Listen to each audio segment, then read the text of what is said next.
Right, so I'm doing a little bit more on my fire surround. So they're the side pieces.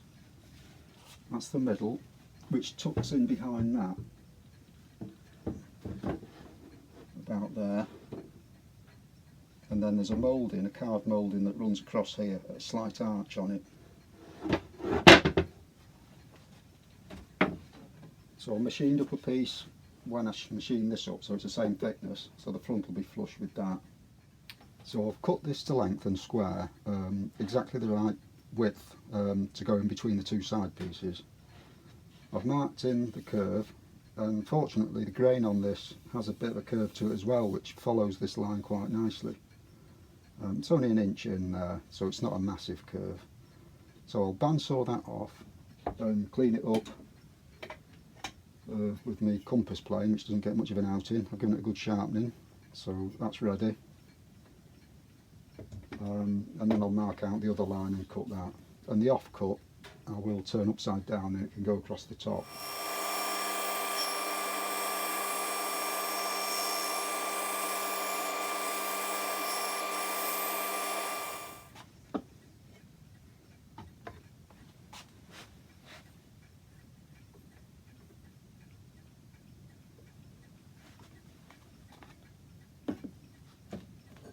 I also have to make sure this stays square as well.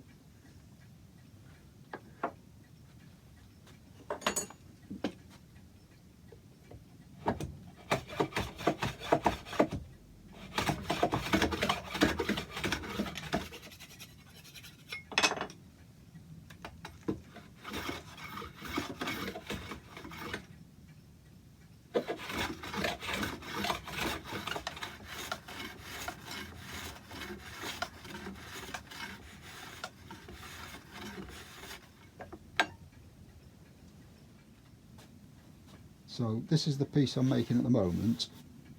So I've drawn it out full size on the other side.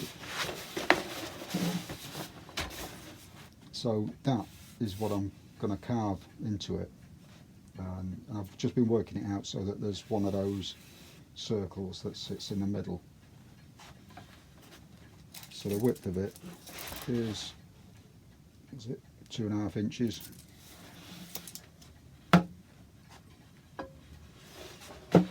So I need to measure 2.5 inches and run that through the bandsaw and then clean it up again with the compass plane.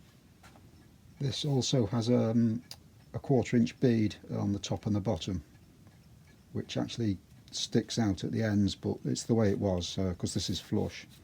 You've just got this bead that sticks out by about 1/8 of an inch.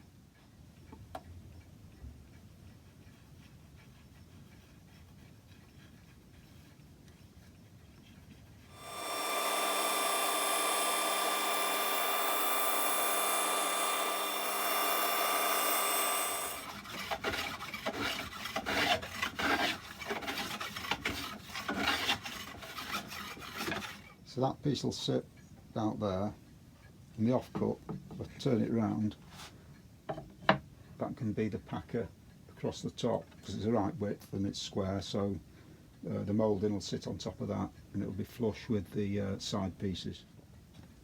I've got the pattern marked out now. I've mounted it on the carver's vise so I can move it around. It's not that long that I have to do it on the bench, which makes life a bit easier for me. So I'll start off by doing all the centres first. I might do one complete first, give me a bit of a reference, but then just work it bit by bit and do the whole thing.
I've cut out all these centres, which is probably the hardest part of the job.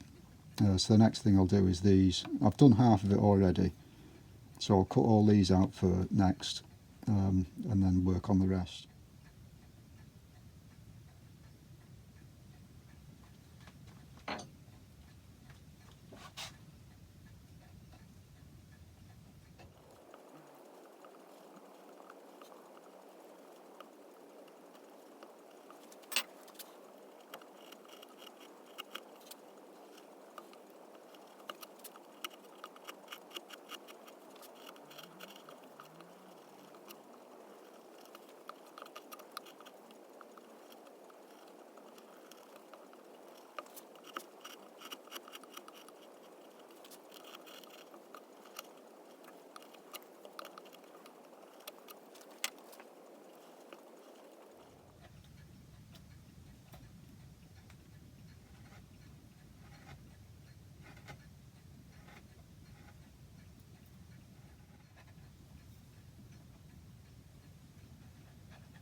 I've cut everything a lot deeper. It was looking a little bit flat, so it looks better now. Next thing to do will be cut this groove in the middle. So I'm just marking all those out.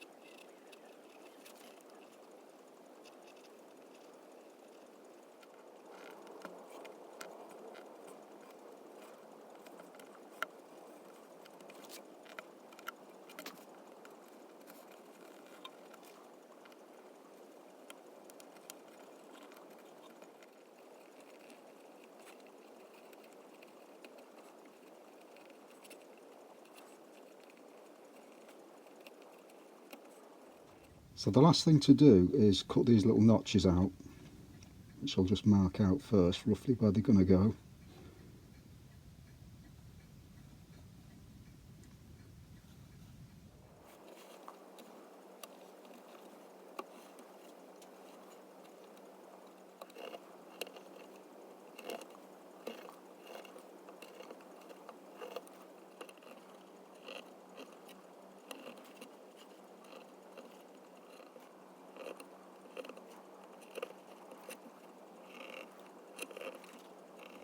To cut these I'm using a number 5 sweep with a fingernail grind, because it fits the bottom of that cut, whereas if you use a straight grind one, this is a number 5 as well, it doesn't quite get there in the middle at the bottom. It'll do the other cut, but it won't do that one so well. But you can actually get away with it with one of these. First cut just goes straight in. The second one, you have to roll it round because it's got that grind on the end, that fingernail grind. You need to roll it more than with a straight one. So you go straight in there, that cuts right down to the bottom. Use a straight one to do this cut. It's a little bit easier, but you don't really want to be changing tools for each cut, but you can actually do both of them.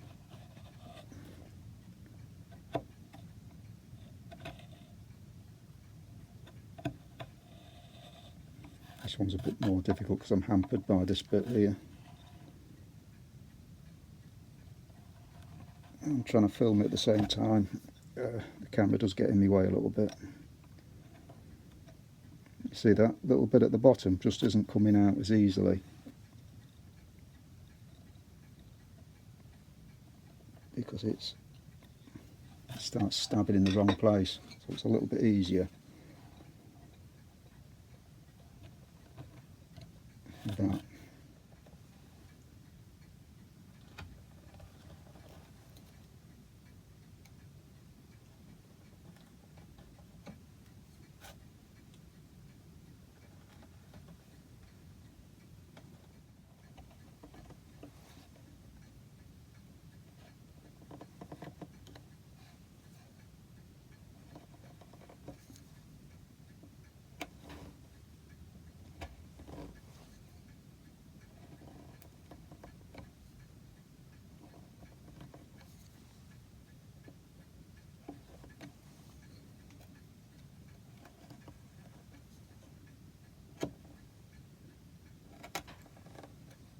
I've given it a light sanding with a bit of 240, just to knock the corners down a little bit, just to soften it, because I don't want it too sharp. It's left the tool marks in, which is fine, that's just what I want. So that's going to sit about there. This will obviously need cutting away to match. There'll be a beading on the top and on the bottom, which will go all the way to the back. And here you'll have a shelf. Which will sit about there. There'll be a bracket here and above on the ends, and there'll be two smaller brackets in the middle there and there.